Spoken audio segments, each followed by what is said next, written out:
A moeda metálica, cunhada, que foi usada durante muito tempo, é simplesmente a representação física desses ativos e passivos, de um ativo. A primeira moeda metálica foi cunhada, parece ter sido por Gizes, rei da Lídia, na Mesopotâmia. Lá atrás já havia a ideia dessa contabilidade financeira de ativos e passivos da sociedade. Muito bem, faço um salto, no século XIV, as sociedades medievais europeias sempre sofreram de uma enorme iliquidez, ou seja, não havia crédito e não havia moeda de circulação suficiente. Isso, inclusive, deixou a economia medieval completamente estagnada. Bom, e a única forma de liquidez era o gasto do poder central. O poder central aqui gastava, e ao gastar, isso irrigava com crédito e com moeda a economia. No século XIV, e sobretudo a partir do final do século XIV, houve a invenção do crédito privado. Criou-se a ideia do crédito bancário e da moeda bancária. E isso permitiu resolver o problema da iliquidez. Você não dependia mais do déficit do governo, das despesas do governo, para que você tivesse crédito e moeda circulando na economia. Você teve, então, uma combinação de que a economia passou a ter crédito privado, lastreado no crédito público, sempre de alguma forma, mas era um crédito privado.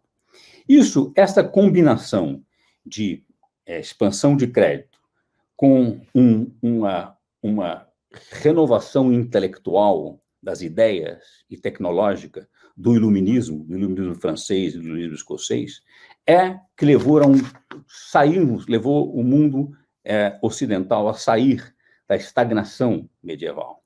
Isto, como é muito bem dito, pelo que me parece ser o grande analista do capitalismo contemporâneo, que é Schumpeter, diz que o capitalismo é um processo de desequilíbrio, de rupturas, de ordem e reordenação, que levam ao enriquecimento da sociedade. E é alimentado por dois motores, duas turbinas, o crédito e a inovação tecnológica, a inovação intelectual.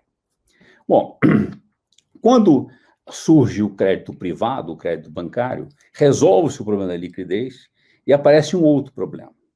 Mantém-se um problema que sempre foi verdade. Olha, o Estado, o poder, tem uma tentação sempre de gastos conspícuos, gastos que não são percebidos como legítimos pela sociedade.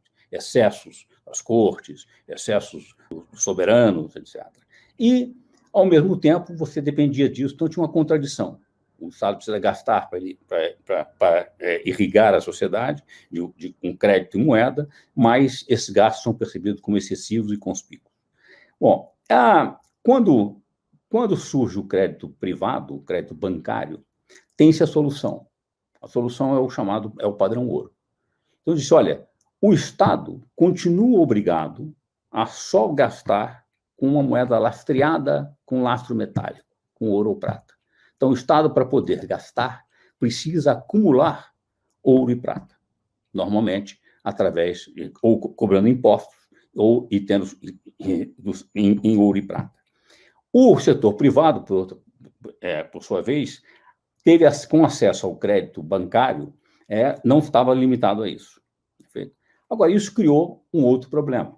Resolveu o problema de restringir os gastos excessivos do Estado e irrigar a economia privada.